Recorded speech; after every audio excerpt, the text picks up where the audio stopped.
Hi, I'm Margot. I'm Richard.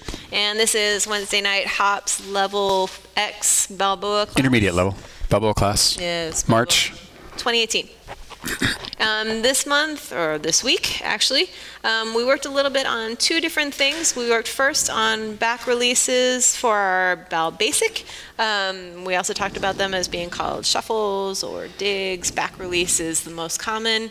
And what that looks like is basically with the foot that we are not stepping on, we're letting that back foot swing back a little bit.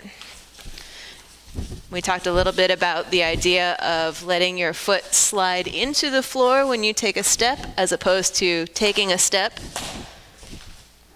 So we're kind of scuffing.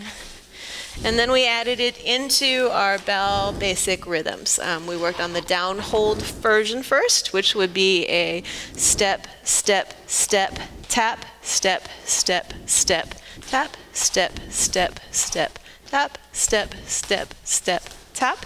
And then we also worked on the uphold version, which would look like this. Step, step, tap, step, step, step, tap, step, step, step, tap, step, step, step, tap, step. Yeah?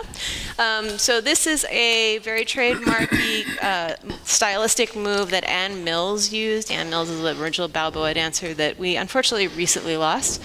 And it's a pretty popular styling for follows. Leads do it a little bit as well. I've seen it less so for leads, mostly a follow thing.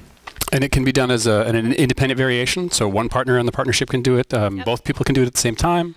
For the purposes of practicing and refining your technique, you want to think about trying to maintain an upper body calmness as much as possible, as with the rest of our Balboa, but even more so with this one because we have more energy and we're stepping more.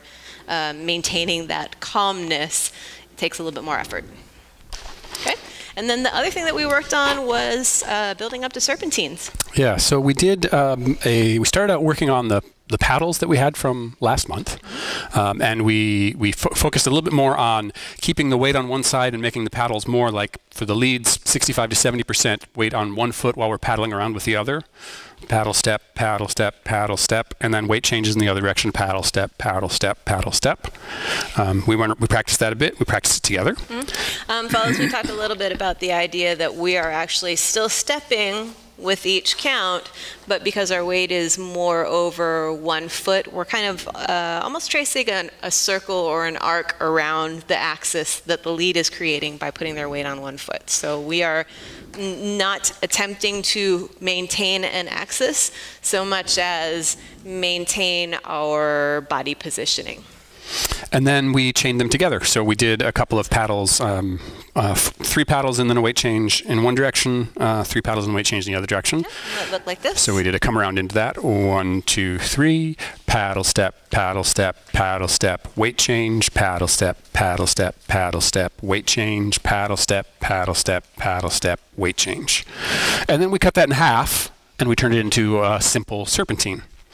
And in that case, basically, it's paddle step, weight change, and every time there's a weight change, you're stepping a little bit down a line for the leads, going backwards. So we're going to scooch back just a little bit so we can move towards you.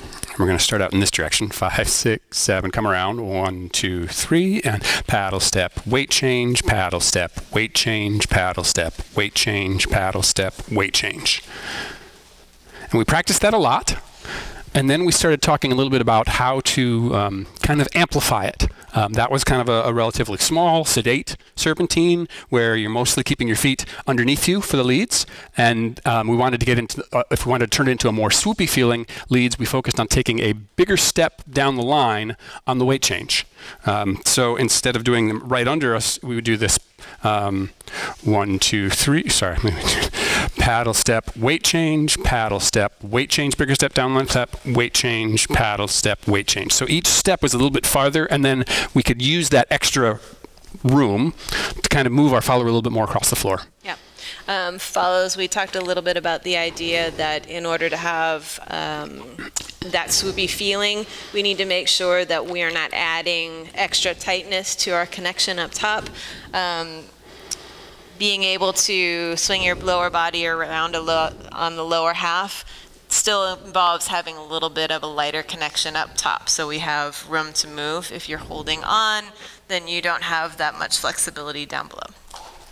And that was it. We practiced it a bunch. Infinity times. Infinity times, in fact, yes. Yeah, so thanks for joining us. Next week we're going to do a couple more fun Pure Bell ideas, and then that'll finish up the month. Come back for week 4. See ya.